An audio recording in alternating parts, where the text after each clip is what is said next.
Hello guys, कैसे हो आप सभी। मैं डॉक्टर एकता अग्रवाल शिक्षा स्क्वायर के प्लेटफॉर्म में आप सभी का स्वागत करते हैं। तो आज का अपना टॉपिक है यूनिट एंड मेजरमेंट के ही चैप्टर का dimension analysis and it's applications.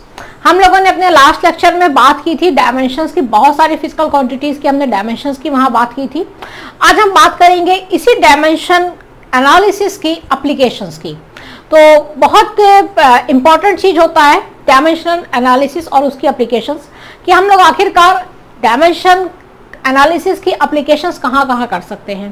तो इसको मैंने एक वीडियो में आपको बताया भी था कि इसकी इंपॉर्टेंस क्या होती है। सबसे इंपॉर्टेंट बात होती है कि हम with the help of dimension analysis हम किसी भी इक्वेशन की करेक्टनेस को पता कर सकते हैं, whether the equation is correct और रॉन्ग। ठीक है, हम इक्वेशन में कोई नॉन फिजिकल क्वांटिटी है उसकी डायमेंशन को भी कैलकुलेट कर सकते हैं। We can calculate the dimension of the any physical quantity with the help of dimension analysis.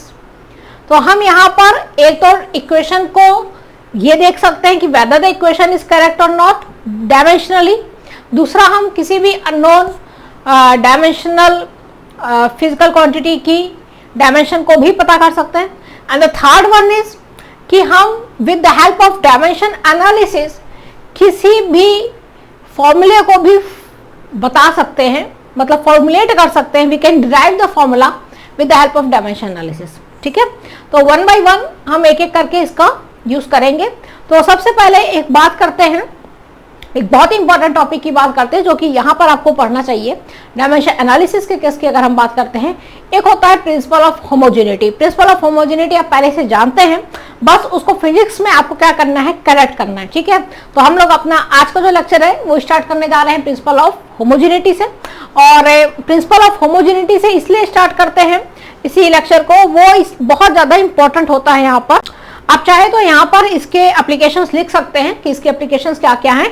जैसे कि हम इसके एप्लीकेशंस की अगर बात करते हैं तो जो भी मैंने बोला है वही सेम चीज को आप नोट डाउन भी कर सकते हैं। इसके एप्लीकेशंस को हम वन बाय वन हर एक लेक्चर में कंप्लीट करेंगे। ठीक है, एक साथ नहीं करेंगे। एप्लीकेशन में बात करें तो पहली एप्लीकेशन क्या हो जाती है, derivation of formula. With the help of this हम फॉर्मूले को डिराइव कर सकते हैं।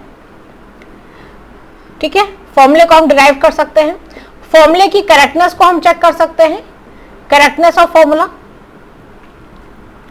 कि आपका formula whether it is correct और नॉट, है ना। कोई भी फॉर्मूला अगर सही है, अगर सही है कि नहीं सही है, तो फॉर्मूले का करेक्टनेस हम चेक कर सकते हैं, यानी फॉर्मूला हम वेरिफिकेशन कर सकते हैं, फॉर्मूला हम वेरीफाई कर सकते हैं with the help of dimension analysis. Formula verification possible होता है डायमेंशन एनालिसिस की हेल्प से। And the third one is होता है कि आप convert one system of unit into another।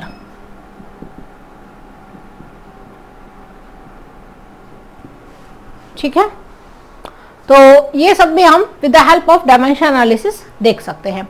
तो डायमेंशन एनालिसिस बहुत ही इंपॉर्टेंट होता है। तो अब हम लोग बात करते हैं, किसकी बात करते हैं, हम बात करते हैं प्रिंसिपल ऑफ होमोजेनिटी की। जैसा कि मैंने आपको बोला है कि प्रिंसिपल ऑफ होमोजेनिटी यहाँ पे बहुत ज्यादा मीनिंगफुल होता है कि प्रिंसिपल ऑफ होमोजेनिटी क्या होता है, क्योंकि अगर आपको प्रिंसिपल ऑफ होमोजेनिटी नहीं पता है तो आप इसकी एप्लीकेशंस का यूज नहीं कर पाओगे। ठीक है, तो प्रिंसिपल ऑफ होमोजेनिटी पे सबसे पहले बात कर लेते हैं कि what is principal of homogeneity, कि प्रिंसिपल ऑफ होमोजेनिटी क्या होता है। जरा ध्यान से देखिएगा, प्रिंसिपल ऑफ होमोजेनिटी क्या होता है। आपको पता है कि what is principal of homogeneity, आप पहले से इस चीज को जानते हो, बस थोड़ा सा क्या करना है, आपको अपने आप को पुशअप करना है। तो ध्यान से जरा सुनिएगा। जैसे कि अगर मान लीजिए मैंने आपसे कहा कि मेरे पास 10 मीटर है, कोई वायर है 10 मीटर की है, और एक बॉडी, उसका टेम्परेचर है 10 डिग्री सेंटीग्रेड। ठीक है, और मैंने आपसे कहा कि आप इन दोनों को सब्ट्रैक्ट कर दें। तो इज इट पॉसिबल, क्या ये पॉसिबल है कि हम 10 मीटर से 10 डिग्री सेंटीग्रेड को सब्ट्रैक्ट कर सके, है ना। एक वायर है, एक वायर की लेंथ है 10 मीटर और उस वायर का टेम्परेचर हमने क्या दिया है कि 10 डिग्री सेंटीग्रेड है। तो क्या हम उसकी लेंथ को उसके टेम्परेचर से सब्ट्रैक्ट कर सकते हैं? नहीं कर सकते। We can not subtract it, हम इसको सब्ट्रैक्ट नहीं कर सकते हैं। क्यों नहीं कर सकते हैं? बिकॉज एक लेंथ है, दूसरी टेम्परेचर है। ये लेंथ है आपका और ये आपका टेम्परेचर है। लेंथ में से टेम्परेचर आप सब्ट्रैक्ट नहीं कर सकते हैं, लेंथ में से टेम्परेचर सब्ट्रैक्ट नहीं हो सकता है। क्यों नहीं सकता? दो अलग अलग फिजिकल क्वांटिटीज हैं। इसलिए ये पॉसिबल नहीं है। मान लीजिए कि हमने आपसे कहा एक वायर है, उसकी लेंथ है 10 मीटर, ठीक है, और एक दूसरी वायर है, उसकी लेंथ है 2 सेंटीमीटर।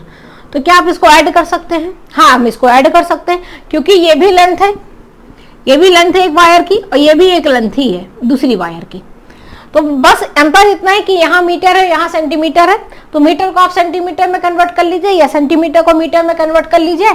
हमने कह दिया 10 मीटर में 100 सेंटीमीटर होते हैं, और प्लस कर 2 सेंटीमीटर, तो ये हो जाएगा 102 सेंटीमीटर। तो वी कैन ऐड इट। तो इसका मतलब है कि लेंथ में लेंथ ऐड किया जा सकता है। अगर लेंथ में लेंथ ऐड कर सकते हैं तो लेंथ से लेंथ सब्ट्रैक्ट भी किया जा सकता है। फिर अगर 100 सेंटीमीटर लिखा है तो 100 सेंटीमीटर से 2 सेंटीमीटर को माइनस भी किया जा सकता है। यानी लेंथ में लेंथ ऐड भी किया जाता है और लेंथ से लेंथ सब्ट्रैक्ट भी किया जा सकता है। अच्छा, आएगा ही लेंथ निकल के, ऐसा नहीं होगा कि लेंथ से लेंथ सब्ट्रैक्ट हो रहा है तो 0 हो जाएगा। नहीं बेटा, यहाँ पे लेंथ है, ये भी लेंथ है आपकी, दोनों लेंथ से लेंथ आपकी सब्ट्रैक्ट हो रही है, तो आपका निकल के लेंथ ही आएगा, है ना। तो लेंथ में लेंथ ऐड हो सकती है, लेंथ से लेंथ सब्ट्रैक्ट हो सकती है। तो ये इंपॉर्टेंट चीज आपको एक क्या समझ में आई? आपको एक यहाँ पे चीज दिख रहा होगा, we can add same physical quantities, we can subtract same physical quantities. तो प्रिंसिपल ऑफ होमोजेनिटी क्या कहता है? प्रिंसिपल ऑफ होमोजेनिटी कहता है we can add same physical quantities, same physical quantities को हम ऐड कर सकते हैं, and we can subtract same physical quantities, we can subtract same physical quantities। Same physical quantities को ही हम लोग क्या कर सकते हैं? सब्ट्रैक्ट कर सकते हैं। सेम फिजिकल क्वांटिटीज को ही हम ऐड कर सकते हैं और सेम फिजिकल क्वांटिटीज को ही हम सब्ट्रैक्ट कर सकते हैं। ये चीज अपने को कहाँ से पता चली? With the help of principle of homogeneity. यानी अगर हम कहें तो L प्लस L में हम ऐड करेंगे तो L आएगा, L में से L माइनस करेंगे तो भी L ही आएगा। ये बात एकदम क्लियर हुई, ठीक है। तो ये इंपॉर्टेंट चीज थी कि हम ऐड कर सकते हैं और हम सब्ट्रैक्ट भी कर सकते हैं। एक और चीज इंपॉर्टेंट है कि जैसे कि अगर आपने देखा, आपने क्या यहां से देखा? आपने देखा कि जो 100 सेंटीमीटर जो है वो 2 सेंटीमीटर से बड़ा है। इसका मतलब है कि यहाँ पे 2 लेंथ है, यहाँ पे भी एक लेंथ है। इक्वल का भी साइन आ सकता था, ऐसा भी हो सकता था कि मान लीजिए कि हमने लिख दिया एक जगह 100 सेंटीमीटर, एक जगह हमने लिख दिया 2 सेंटीमीटर। इसका मतलब क्या है कि 100 सेंटीमीटर जो है वो 2 सेंटीमीटर से बड़ा है, 2 सेंटीमीटर से बड़ा है ना। तो L ग्रेटर देन L भी हो सकता है and L equal to L भी हो सकता है। ऐसा भी लिखा हो सकता था, जैसे कि मान लीजिए कि लिखा है 100 centimetre is equal to 1 metre. आपको पता है 1 मीटर में 100 सेंटीमीटर होते हैं, यानी length is equal to L हो गया। लेंथ इक्वल टू L भी हो गया और लेंथ ग्रेटर देन L भी हो गया। तो यहां से एक और फंक्शन बनता है कि L greater than equal to L भी हो सकता है, तो L less than equal to L भी हो सकता है and L equal to L भी हो सकता है। तो ये 3 बन गए। तो ये अपने को क्या पता चला कि with the help of principle of homogeneity हम इस तरीके से बता सकते हैं कि कोई भी चीज अगर हमें ऐड करनी है या हमें सब्ट्रैक्ट करनी है या हमें इक्वल का साइन लगाना है या हमें ग्रेटर देन का साइन लगाना है या हमें लेस देन का साइन लगाना है, तो दोनों तरफ ही सेम फिजिकल क्वांटिटीज होनी चाहिए। दोनों तरफ ही सेम फिजिकल क्वांटिटीज अगर होगी तो ही ये चीज पॉसिबल होगी, ठीक है। यानी सेम फिजिकल क्वांटिटी का होना यहाँ पर बहुत ज्यादा जरूरी है। सेम फिजिकल क्वांटिटीज अगर होंगी, सेम फिजिकल क्वांटिटीज से आप ये भी समझ सकते हैं कि दोनों तरफ यूनिट सेम होनी चाहिए। ऐसा नहीं है कि यहाँ पे सेम ही फिजिकल क्वांटिटी हो, ऐसा भी हो सकता है बेटा यहाँ पे कि यहाँ पर एक दूसरी फिजिकल क्वांटिटी हो, यहाँ पे एक दूसरी फिजिकल क्वांटिटी हो और दोनों को हम सम कर रहे हैं। जैसे कि मान लीजिए कि लिखा हुआ है, आपके पास लिखा हुआ है, मान लीजिए यहाँ लिखा है वेलोसिटी, ठीक है। अब वेलोसिटी में हम ऐड कर रहे हैं किसको? डिस्टेंस अपॉन टाइम को। तो क्या हम ऐड कर सकते हैं? फिलहाल डिस्टेंस तो आपकी स्पीड पे आ जाएगी। यहाँ लिखा है, एक लिखा है स्पीड ले लीजिए। क्या हम इसको ऐड कर सकते हैं? ऐड कर सकते हैं, हम इसको ऐड कर सकते हैं। ऐसा नहीं कि हम इसे ऐड नहीं कर सकते। क्यों ऐड कर सकते हैं भाई? स्पीड का यूनिट जो आएगा वो आएगा मीटर प्रति सेकंड और डिस्टेंस का यूनिट भी क्या आएगा? मीटर प्रति सेकंड। तो मीटर प्रति सेकंड में मीटर प्रति सेकंड अगर ऐड होगा मतलब ये भी एक क्या हो गई, ये भी स्पीड हो गई और ये भी स्पीड है, स्पीड में स्पीड ऐड होगा तो स्पीड ही आएगी। मतलब सेम यूनिट्स की फिजिकल क्वांटिटीज को ऐड किया जा सकता है, सेम यूनिट्स की फिजिकल क्वांटिटीज को ऐड किया जा सकता है, सेम यूनिट्स की फिजिकल क्वांटिटीज को ऐड किया जा सकता है। ठीक है, ये बात भी इंपॉर्टेंट है। यहाँ पर ऐसा नहीं है कि ये ऐड नहीं हो सकते, ये ऐड हो सकते हैं। मान लीजिए कि यहाँ पर आपका लिखा हुआ है, यहाँ पर आपका लिखा हुआ है 5, ठीक है, ये 5 स्पीड मतलब इसका मैग्नीट्यूड जो आपको दे रखा है 5 दे रखा है, इसका मैग्नीट्यूड आपको मान लीजिए कि दे रखा है 10 दे रखा है, तो 5 + 10 ये सीधा सीधा ऐड हो जाएगा, 15 मीटर पर सेकंड आ जाएगा इसका आंसर। तो ये ऐड हो सकता है, मतलब ये यूनिट सेम होनी चाहिए। यूनिट सेम अगर है तो हम उसको ऐड कर सकते हैं। तो we can add same physical quantities having same units, having same units. अगर सेम यूनिट्स हैं तो हम उनको ऐड कर सकते हैं, having same units. We can subtract physical quantities having same units, ये बात भी यहां पर आप लिख सकते हैं। हाँ, लेकिन एक बात यहाँ पे आपको ध्यान में क्या रखनी होगी, ध्यान में ये रखना होगा कि जब भी हमने कहा कि हम ऐड कर सकते हैं या सब्ट्रैक्ट कर सकते हैं सेम फिजिकल क्वांटिटीज को जिनकी यूनिट सेम है, तो आपको ध्यान में ये रखना होगा कि ये दोनों स्केलर हो, दोनों स्केलर हो या दोनों वेक्टर हो। जैसे कि मान लीजिए कि यहाँ लिखा है वर्क, यहाँ लिखा है एनर्जी, तो वर्क और एनर्जी दोनों ही क्या होती हैं, आपकी स्केलर क्वांटिटीज होती हैं। Work and energy both are scalar quantities, both are scalar quantities, दोनों ही स्केलर क्वांटिटीज हैं। तो आप इनको ऐड कर सकते हैं सिंपली और इसका रिजल्टेंट भी आपका स्केलर आएगा। मान लीजिए कि यहाँ पर आपका लिखा हुआ है कोई एक वेक्टर क्वांटिटी ले लें हम, जैसे कि मान लीजिए कि लिखा है वर्क और साथ में लिखा है टॉर्क, दोनों की यूनिट सेम होती हैं। ठीक है भाई, वर्क का फॉर्मूला भी क्या होता है, एफएस होता है, और टॉर्क का फॉर्मूला भी क्या होता है, एफ इंटू परपेंडिकुलर डिस्टेंस होता है। तो ये भी तो एफएस ही हो गया ना, दिस इज ऑल्सो एफएस। तो दोनों की यूनिट्स तो सेम है, दोनों की यूनिट्स तो सेम है, बट वर्क क्या है आपका, वर्क आपका स्केलर है, टॉर्क आपका वेक्टर है। तो स्केलर में वेक्टर ऐड नहीं हो सकता है, this can not be added. तो ये बात ध्यान में रखी जाती है कि दो अलग अलग फिजिकल क्वांटिटीज जिनकी यूनिट्स अगर सेम है तो हम उनको ऐड कर सकते हैं, लेकिन हमें ध्यान में ये रखना होगा कि दोनों ही क्या हो, आपकी स्केलर हो या फिर दोनों ही आपकी वेक्टर हो। ठीक है, क्योंकि वेक्टर वेक्टर होंगी तो भी ऐड हो जाएंगी, लेकिन स्केलर वेक्टर होगा तो ऐड नहीं होगा। बात क्लियर हुआ यहाँ पर। अब देखिए, तो यहाँ पे अपने को एक रूल अपना बन गया, रूल अपने लिए क्या बन गया, एक रूल बन गया, अपने को फोकस किस में करना है, then we have to focus,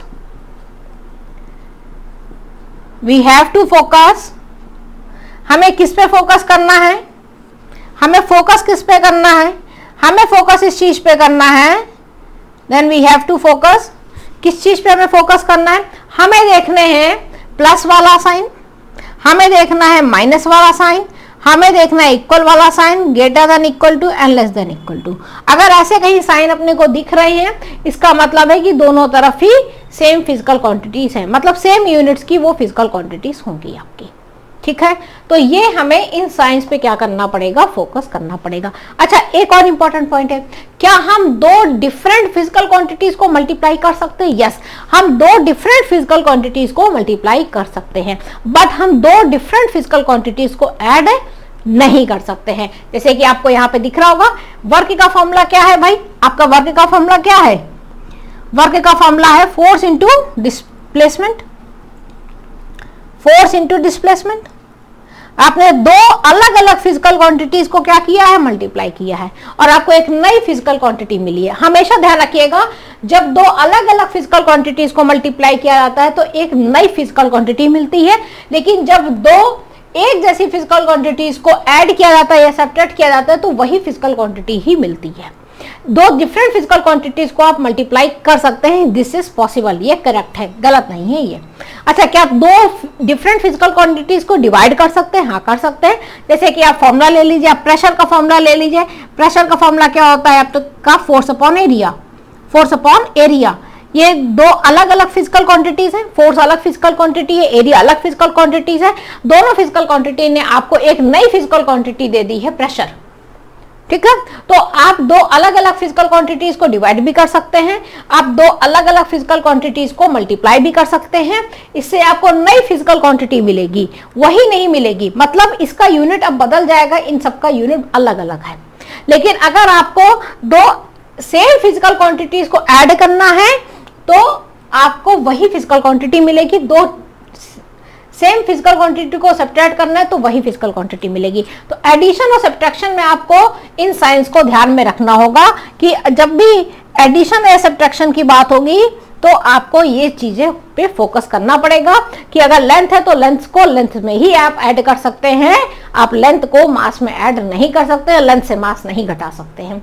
length length के ही इक्वल होगा, लेंथ मास के इक्वल नहीं होगा। लेंथ अगर बड़ा होगा तो लेंथ से ही बड़ा होगा, मास से बड़ा नहीं होगा। बात यहां तक पूरा क्लियर हो गया? ठीक है। अच्छा, इसमें एक छोटा सा एक एग्जाम्पल टाइप का आप लोगों को करवा देते हैं, इससे आपको काफी अच्छी चीजें समझ में आएंगी। जैसे कि अगर आप देखिए यहां पर तो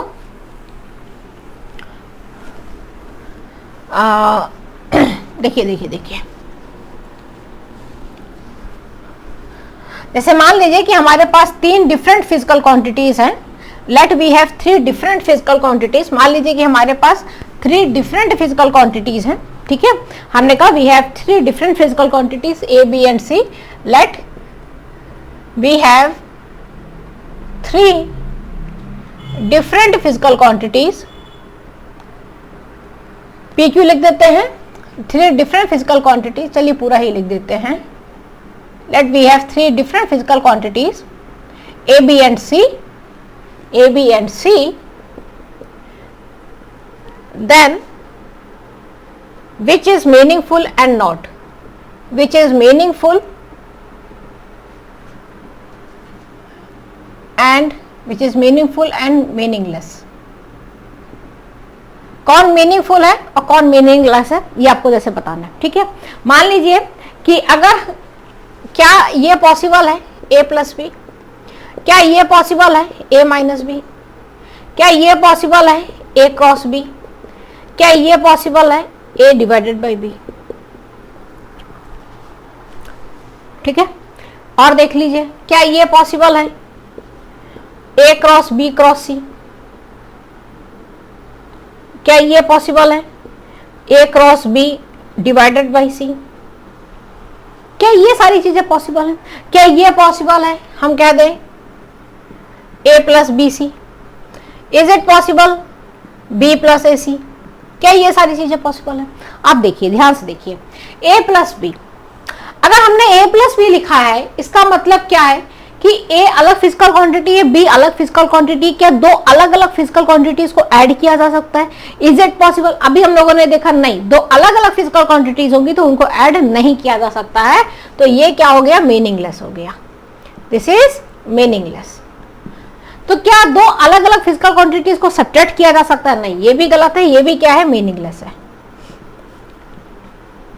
क्या दो अलग अलग फिजिकल क्वांटिटीज को मल्टीप्लाई किया जा सकता है? हाँ, ये करेक्ट है, दो अलग अलग फिजिकल क्वांटिटीज को आप मल्टीप्लाई कर सकते हैं। जैसे कि अभी हम लोगों ने यहाँ देखा, लिखा भी है, फोर्स इनटू डिस्प्लेसमेंट। दो अलग अलग फिजिकल क्वांटिटी है और एक नई फिजिकल क्वांटिटी आपको मिलकर आई है। क्या हम दो अलग अलग फिजिकल क्वांटिटी को डिवाइड कर सकते हैं? कर सकते हैं। जैसे कि आपको दिख रहा है प्रेशर का फॉर्मूला फोर्स अपॉन एरिया। तो दो अलग अलग फिजिकल क्वांटिटी को हमने क्या किया, यहाँ पर डिवाइड किया है। शायद यहाँ पे क्लियरली विजिबल नहीं है, हम यहाँ लिख देते हैं फोर्स बाय एरिया। ठीक है, क्लियर बात हुआ? तो ये पॉसिबल है, यानी ये भी मीनिंगफुल है। क्या तीन फिजिकल क्वांटिटीज को मल्टीप्लाई कर सकते हैं? हाँ, कर सकते हैं। कोई ऐसी फिजिकल क्वांटिटी जिसमें तीन फिजिकल क्वांटिटीज आपस में मल्टीप्लाई हो रही हैं, ये भी पॉसिबल है, इसमें भी कोई दिक्कत नहीं है, ये भी मीनिंगफुल है। एक नई फिजिकल क्वांटिटी निकल के आएगी। क्या दो फिजिकल क्वांटिटीज को मल्टीप्लाई करके एक फिजिकल क्वांटिटी से डिवाइड कर सकते हैं? हाँ, कर सकते हैं। आपको दिख रहा है कि फोर्स का फॉर्मूला क्या होता है भाई, जैसे कि तीन फिजिकल क्वांटिटीज कैसे मल्टीप्लाई हो रही हैं, आपको दिख रहा है कि W का फॉर्मूला क्या है? फोर्स इंटू डिस्प्लेसमेंट है, फोर्स इंटू डिस्प्लेसमेंट है। फोर्स का फॉर्मूला क्या होता है? Mass into acceleration into displacement, है ना? तो ये क्या है? तीन फिजिकल क्वांटिटीज का ही तो मल्टीप्लाई है, दिख रहा है आपको। प्रेशर का फॉर्मूला आप देखिए जरा, प्रेशर फॉर्मूला क्या है, फोर्स अपॉन एरिया है। फोर्स का फॉर्मूला क्या है, मास इंटू एक्सीलरेशन अपॉन का एरिया। तो यहां पे क्या कर रहे हैं आप, दो फिजिकल क्वांटिटीज को मल्टीप्लाई कर रहे हैं और फिर तीसरी फिजिकल क्वांटिटी से डिवाइड कर रहे हैं। तो यहाँ पे आपको दिख रहा है दो फिजिकल क्वांटिटी मल्टीप्लाई हो रही है, फिर थर्ड फिजिकल क्वांटिटी से वो क्या हो रही है, वो डिवाइड हो रही है। तो ये भी चीज क्या है, पॉसिबल है, ये भी मीनिंगफुल है, गलत नहीं है कुछ यहाँ पर। यहां देखिए ए प्लस बी सी, यानी दो फिजिकल क्वांटिटीज को आप मल्टीप्लाई कीजिए और फिर उसमें एक फिजिकल क्वांटिटी को ऐड कीजिए। हाँ, ये भी पॉसिबल है।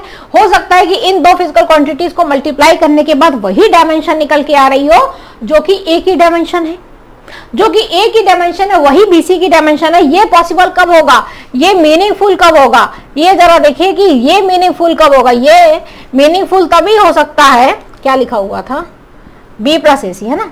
ये मीनिंगफुल तभी हो सकता है व्हेन जो बीसी का डायमेंशन है वो ए के डायमेंशन के बराबर आ जाए। जब ये जो बीसी है इसका जो डायमेंशन निकल के आ रहा है वो डायमेंशन अगर ए के डायमेंशन के बराबर आ गया तब हम कह सकते हैं कि हाँ ए प्लस बी सी को हम ऐड कर सकते हैं। ये तभी मीनिंगफुल होगा, ये तब मीनिंगफुल नहीं होगा जब B C is not equal to A. अगर बी सी का डायमेंशन, ये मीनिंगलेस कब होगा, ये मीनिंगलेस कब हो जाएगा, ये मीनिंगलेस कब हो जाएगा, जब बीसी का डायमेंशन ए के डायमेंशन के अगर बराबर नहीं आता है, बीसी का डायमेंशन अगर ए के डायमेंशन के बराबर नहीं आता है तो आप बीसी को ए में ऐड नहीं कर सकते। You can not add it, आप इसको ऐड नहीं कर सकते। तो आप अगर इसको ऐड नहीं कर सकते हैं तो आप कहेंगे कि ये मीनिंगलेस हो गया। मीनिंगफुल कब होगा, जब बीसी का डायमेंशन ए के डायमेंशन के बराबर हो जाएगा तो आप इसे ऐड कर ले जाएंगे। ठीक है, बी प्लस ए सी, अगर बी प्लस ए सी लिखा है तो B plus A C meaningful कब हो सकता है, ये मीनिंगफुल कब हो सकता है आपका, ये आपका मीनिंगफुल तब हो सकता है जब ए सी का डायमेंशन बी के डायमेंशन के बराबर हो जाए। ए सी का डायमेंशन अगर बी के डायमेंशन के बराबर हो जाएगा तो ये मीनिंगफुल हो जाएगा। ये मीनिंगलेस कब हो जाएगा, ये मीनिंगलेस तब हो जाएगा जब हम ये कहें कि जो ए सी का डायमेंशन निकल के आया है वो 20 के डायमेंशन के बराबर नहीं है। तो ये क्या हो जाएगा, ये इसमें ऐड नहीं हो पाएगा, ऐड नहीं हो पाएगा तो ये मीनिंगलेस हो गया। तो आई होप आपको यहां तक की पूरी बात क्या होगी, क्लियर हो गई होगी कि कब मीनिंगलेस होगा कब मीनिंगफुल होगा। तो ये काफी इंपॉर्टेंट था, इससे आपने प्रिंसिपल ऑफ होमोजेनिटी को बहुत अच्छी तरीके से आप यहाँ पर समझ लिए होंगे। ठीक है, अब आगे बढ़ते हैं और थोड़ा सा प्रिंसिपल ऑफ होमोजेनिटी की हेल्प से हम आपसे एक क्वेश्चन आपसे करवाते हैं। ये क्वेश्चन बड़ा ही इंपॉर्टेंट क्वेश्चन है, प्रिंसिपल ऑफ होमोजेनिटी को और अच्छी तरीके से आपको क्लियर कर देगा, क्योंकि डायमेंशन एनालिसिस की एप्लीकेशंस के लिए आपको प्रिंसिपल ऑफ होमोजेनिटी का जो फंडा है ना वो एकदम अच्छे से क्लियर होना चाहिए। अगर आपको प्रिंसिपल ऑफ होमोजेनिटी का फंडा नहीं आता है तो आप डायमेंशन एनालिसिस की एप्लीकेशन को सही तरीके से जस्टिफाई नहीं कर पाएंगे। बात क्लियर हुआ। तो प्रिंसिपल ऑफ होमोजेनिटी बहुत ही इंपॉर्टेंट होता है डायमेंशन एनालिसिस की एप्लीकेशन को सही तरीके से समझने के लिए। चलिए देखते हैं, एक क्वेश्चन हम आपसे करवाते हैं। क्वेश्चन बहुत ही आसान क्वेश्चन है, हमेशा आपको हर बुक में ये क्वेश्चन देखने को मिलता ही मिलता है। क्वेश्चन ये है आपका, जैसे कि मान लीजिए कि आपका क्वेश्चन कुछ इस प्रकार से लिखा हुआ है, आप देख सकते हैं कि ये क्वेश्चन आपका लिखा हुआ है, ध्यान दीजिएगा। चलिए, जैसे कि आपको एक क्वेश्चन यहाँ पे दिख रहा होगा, इस क्वेश्चन में क्या है कि आपको distance covered by A particle in time T आपको गिवन है, आपको बताना क्या है, डायमेंशन बतानी है ए बी सी और डी की। जरा ध्यान से देखिएगा, आपकी इक्वेशन क्या आपको दे रखी है, आपकी इक्वेशन दे रखी है आपको x is equal to A plus B T plus का सी टी स्क्वायर प्लस का डी टी क्यूब। ठीक है, ये आपको इक्वेशन दे रखी है। x क्या है यहाँ पर, what is x here, x is the distance and what is t here, t is the time, t is the time. यहाँ पे भी टाइम है, हम यहाँ लिख दें x डिस्टेंस है, यहाँ पर x जो है वो डिस्टेंस है यहाँ पर, और t क्या है यहाँ पर, टाइम है। ठीक है, बात क्लियर हुआ। अब जरा ध्यान से देखिएगा, इस इक्वेशन में आपको एक बहुत सारे टर्म्स दिख रहे हैं।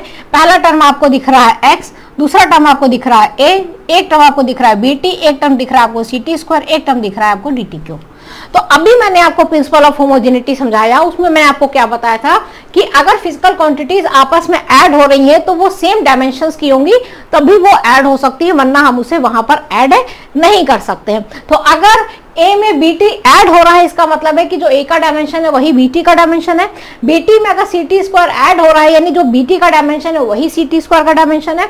ct स्क्वायर में अगर dt क्यूब ऐड हो रहा है तो जो ct स्क्वायर का डायमेंशन है वही dt क्यूब का भी डायमेंशन होगा, और यही सब किसके होंगे, x के डायमेंशन भी होंगे। तो यहां से कंक्लूजन क्या निकलता, with the help of principle of homogeneity we can conclude that कि dimension of x equal to, x का डायमेंशन a के डायमेंशन के बराबर होगा।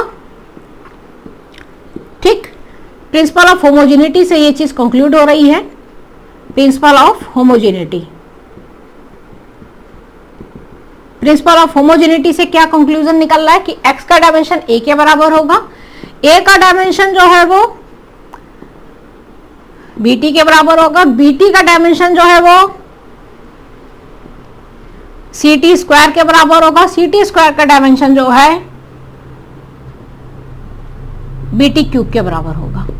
बात क्लियर हुआ एकदम, ठीक है, dt क्यूब के बराबर होगा, dt क्यूब के बराबर होगा। तो अब हमें ये चीज पता चल गई है कि जो x का डायमेंशन होगा वही a का डायमेंशन होगा, जो x का डायमेंशन होगा वही bt का डायमेंशन होगा, जो bt का डायमेंशन होगा वही ct स्क्वायर का डायमेंशन होगा, वही dt क्यूब का डायमेंशन होगा। ये सब आपस में क्या है, इक्वल है। This equal to this, this equal to this, this equal to this, this equal to this, they are all equal. आप यहाँ पे लिख सकते हैं they are all equal, they are all equal. ये सब आपस में क्या है, इक्वल है। तो हमें यहां से क्या मिल गया, हमें यहां से मिल गया, अब देखिए हम एक एक करके लिख लेते हैं जो हमें चाहिए। हम यहां लिख सकते हैं कि dimension of a is equal to dimension of x। जो a का डायमेंशन है वही x का डायमेंशन है। a का डायमेंशन हमको निकालना है, x क्या है, डिस्टेंस, डिस्टेंस का डायमेंशन क्या होगा, l। तो a का डायमेंशन आ गया, पहला आंसर आ गया आपका। नेक्स्ट देखिए, डायमेंशन ऑफ bt जो है वो x के डायमेंशन के बराबर है। Dimension of bt equal to dimension of x, x के डायमेंशन के बराबर है। bt का dimension b into T, T मतलब टाइम, x का डायमेंशन हो गया आपका l, तो यहां से b का डायमेंशन हो गया l बाई टी यानी lt माइनस 1। क्लियर, ये हो गया आपका आंसर, b का डायमेंशन आ गया आपके पास में। नेक्स्ट देखिए, नेक्स्ट है डायमेंशन ऑफ ct स्क्वायर। आपको पता है ct स्क्वायर का डायमेंशन डायमेंशन ऑफ x के बराबर है। भाई ये अगर आपस में ऐड हो रहे हैं तो ये तभी ऐड हो रहे हैं जब इनके डायमेंशन इक्वल हैं, और इनके डायमेंशन x के बराबर ही होंगे, तभी वो x के इक्वल आएगा, वरना x के इक्वल नहीं होता। ठीक है, तो यहां से क्या लिख सकते हैं, यहां से लिख सकते हैं c t square is equal to dimension of x यानी l। तो यहां से c का डायमेंशन क्या मिल गया, l अपॉन का t स्क्वायर यानी lt माइनस 2। ये आ गया आपका c का डायमेंशन। हमेशा डायमेंशन को ब्रैकेट के अंदर रखा जाता है। This is the rule to write the dimension, this is the rule to write the dimension. Dimension should be in the bracket, big bracket, ठीक है, स्मॉल ब्रैकेट नहीं होगा, कर्ली ब्रैकेट नहीं होगा। नेक्स्ट देखिए dimension of dt cube. dt cube का जो dimension होगा वो किसके बराबर होगा, डायमेंशन ऑफ x के बराबर होगा कि नहीं होगा। जो x का डायमेंशन होगा वही dt क्यूब का डायमेंशन होगा। तो dt क्यूब का मतलब हो गया dt क्यूब, और x का डायमेंशन हो गया आपका l। तो यहाँ से d का डायमेंशन क्या हो गया, l अपॉन का t क्यूब, यानी d का डायमेंशन क्या हो गया, lt माइनस का 3। तो इस तरीके से हम डायमेंशंस को निकाल सकते हैं with the help of principle of homogeneity. Principal of homogeneity की हेल्प से हमने देख लिए इन सबके डायमेंशंस क्या क्या होंगे, a का, b का, c का एंड d का। क्लियर हुआ एकदम। तो प्रिंसिपल ऑफ होमोजेनिटी हमें क्या बताता है कि अगर a bt ct square dt cube अगर आपस में ऐड हो रही हैं, इसका मतलब है कि इनके डायमेंशंस इक्वल होंगे और वो डायमेंशन होगा x के बराबर। यही अपने को क्या बताता है, प्रिंसिपल ऑफ होमोजेनिटी डिफाइन करता है। चलिए एक क्वेश्चन इस पे और कर लेते हैं हम लोग, काफी अच्छा क्वेश्चन है वो भी। चलिए दो क्वेश्चन यहाँ पर हम लोग और करते हैं। एक क्वेश्चन आपको दिख रहा होगा, एक क्वेश्चन आपको ये दिख रहा है, एक क्वेश्चन आपको ये दिख रहा है। तो पहले इस क्वेश्चन पे बात करते हैं। क्वेश्चन क्या आपको यहाँ पे दे रखा है, क्वेश्चन दे रखा है कि एक इक्वेशन है p plus a upon v square v minus b equal to some constant and you have to find the dimension of a and b। ठीक है, a और b का अपने को यहाँ पे क्या निकालना है, डायमेंशन निकालना है। तो सिंपल सी बात है कि ये इक्वेशन जो है वो आपकी आप जब गैसेस की चैप्टर पढ़ेंगे तो उसमें वंडर वॉल इक्वेशन, ये इक्वेशन कहलाती है अपनी। और इस इक्वेशन पे अगर हम ध्यान दें तो ये p plus a upon V square होता है into v minus B equal to some constant. तो जरा ध्यान दीजिएगा, यहाँ पे p और v आखिरकार होते क्या क्या हैं। p यहाँ पर प्रेशर होता है और v क्या होता है, v वॉल्यूम होता है। अब जरा ध्यान से सुनिएगा, बात को जरा ध्यान से सुनिएगा। पहली बात है, आपको a और b दोनों का डायमेंशन निकालना है। अभी हम लोगों ने with the help of principle of homogeneity पढ़ा है। With the help of principle of homogeneity, principal of homogeneity अपने को क्या कहता है, प्रिंसिपल ऑफ होमोजेनिटी अपने को बताता है कि अगर कोई भी दो चीजें आपस में ऐड हो रही हैं या दो चीजें आपस में सब्ट्रैक्ट हो रही हैं तो उनके डायमेंशंस क्या होंगे, आपस में इक्वल होंगे। जैसे कि यहाँ पर v माइनस बी जो है वो आपस में क्या हो रहा है, सब्ट्रैक्ट हो रहा है। इसका मतलब है कि v माइनस बी का जो भी डायमेंशन होगा वो किसके बराबर होगा, वो सेम होगा। यानी जो v का डायमेंशन होगा वही b का डायमेंशन होगा, तभी वो आपस में सब्ट्रैक्ट हो रही है, वरना वो सब्ट्रैक्ट नहीं हो सकते थे वरना वो सब्ट्रैक्ट नहीं हो सकते थे। यहां से ये दिख रहा है। तो with the help of principle of homogeneity v minus B अगर लिखा हुआ है, if it is written then dimension of b, अगर ये दोनों आपस में सब्ट्रैक्ट हो रहे हैं इसका मतलब है कि इन दोनों का डायमेंशन क्या होगा, सेम होगा। सेम डायमेंशन है इसीलिए वो सब्ट्रैक्ट हो रहे हैं, वरना वो सब्ट्रैक्ट नहीं हो सकते थे। तो dimension of v is equal to dimension of b। जो b का डायमेंशन है वही b का डायमेंशन है, और v क्या है, वॉल्यूम है। तो b का डायमेंशन किसके बराबर हो जाएगा, वॉल्यूम, और वॉल्यूम का डायमेंशन होता है l क्यूब। आ गया? कितना आसान है, कितना आसान है। आप देख सकते हैं इसको कि कितना आसान चीज है ये चीज। यानी प्रिंसिपल ऑफ होमोजेनिटी अगर अपने को पता है तो with the help of principle of homogeneity हम इस चीज को यहाँ पर देख सकते हैं। तो यानी जो b का डायमेंशन है वही b का डायमेंशन होगा, है ना। तो यहाँ से ये चीज दिख गया है। तो ये with the help of principle of homogeneity ये क्या बता रहा है कि जो v का डायमेंशन वही b का डायमेंशन होगा। अब जरा इस वाली इक्वेशन पे आइए, इस वाली क्वेश्चन पे आइए। ये इक्वेशन अपने को क्या बता रही है, ये क्वेश्चन अपने को बता रही है जो भी p का डायमेंशन होगा वही a अपॉन वी स्क्वायर का डायमेंशन होगा, है ना भाई। अगर p में a अपॉन वी स्क्वायर को अगर ऐड किया है तो इसका मतलब है कि इन दोनों के डायमेंशंस क्या होंगे, सेम होंगे। यानी एक तो प्रिंसिपल ऑफ होमोजेनिटी से अपने को ये चीज पता चली, दूसरी प्रिंसिपल ऑफ होमोजेनिटी से अपने को क्या पता चला कि p plus a upon V square अगर लिखा हुआ है, p plus a upon V square अगर लिखा हुआ है, इसका मतलब है कि जो p का डायमेंशन है, जो भी p का डायमेंशन है वही किसका डायमेंशन होगा, वही डायमेंशन होगा, किसका डायमेंशन होगा, a अपॉन वी स्क्वायर का डायमेंशन होगा। वही किसका डायमेंशन होगा, a अपॉन वी स्क्वायर का डायमेंशन होगा। ओहो ओहो, ये चीज दिख नहीं रही है यहाँ पर, यहाँ पे दिख रही है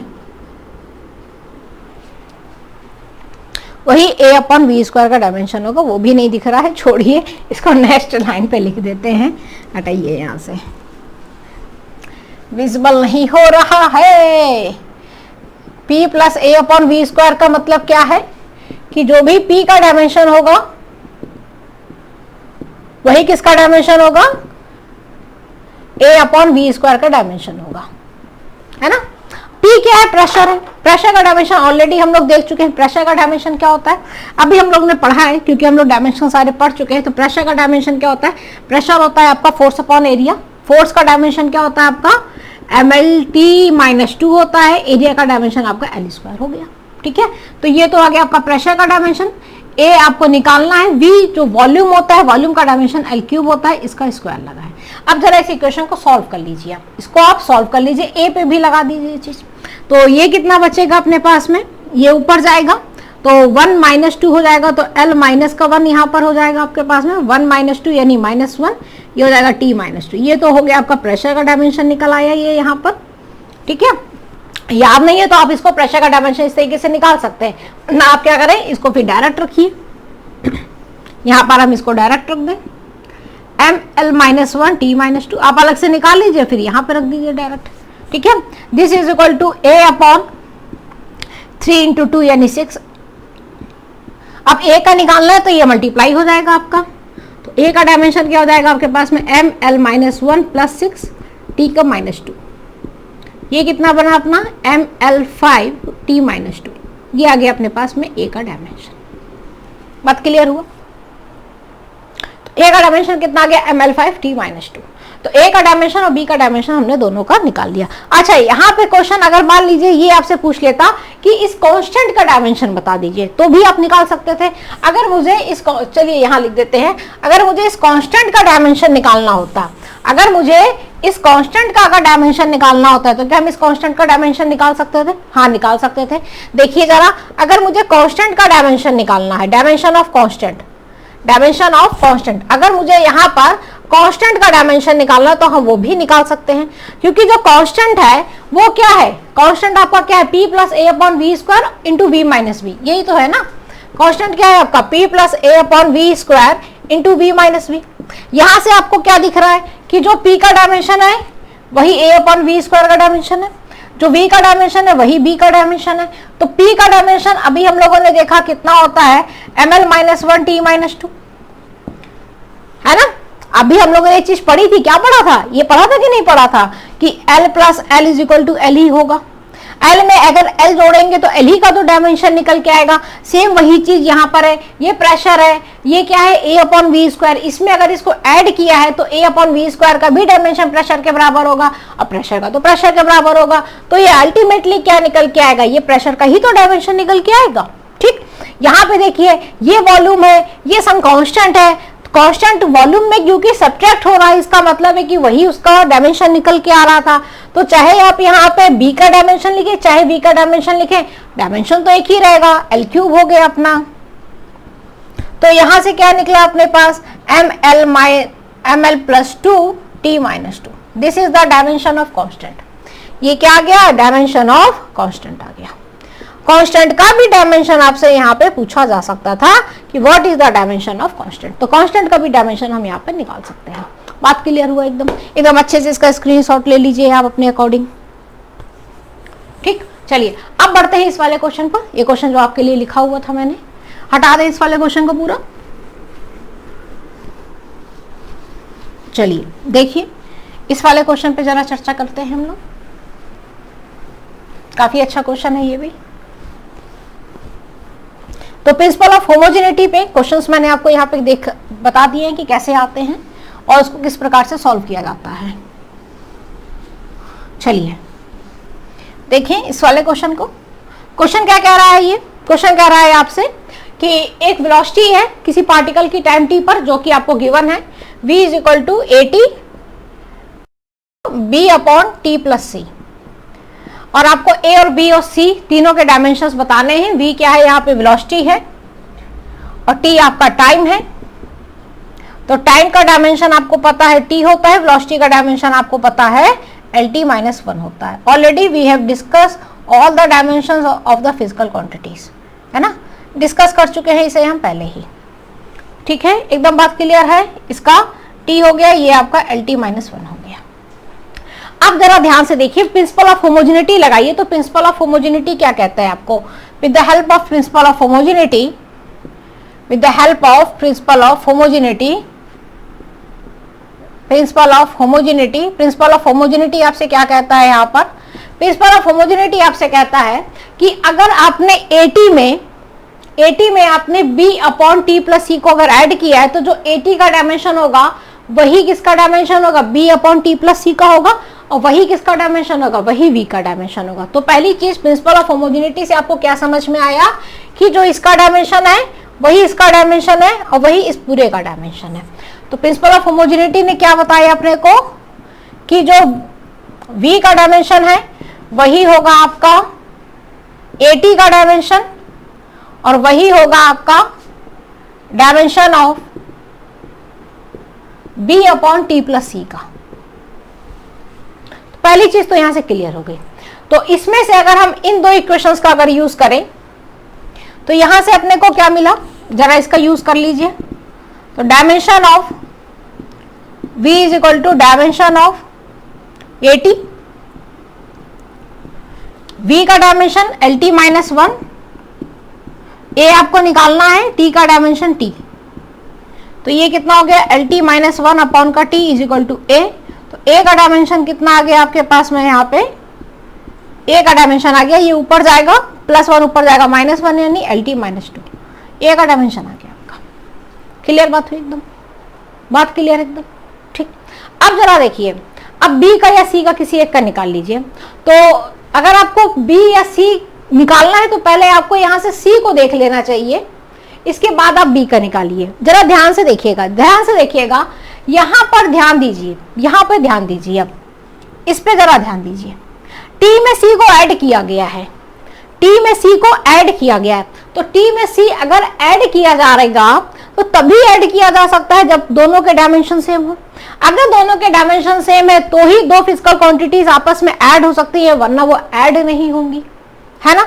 इसका मतलब क्या है, यहां से अपने को क्या देखने को मिल गया है कि जो डायमेंशन है टी का वही डायमेंशन होगा किसका, सी का। यानी टी और सी के डायमेंशन क्या होंगे, आपस में इक्वल होंगे।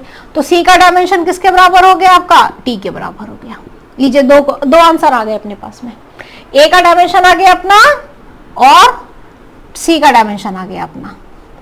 अब चलिए बी का डायमेंशन पे आइए। जो बी का डायमेंशन है वही तो बी अपॉन टी प्लस सी का डायमेंशन है ना। तो अब जरा इस इक्वेशन का यूज कर लेते हैं, इस इक्वेशन का जरा यूज करें तो इसको हटा दें,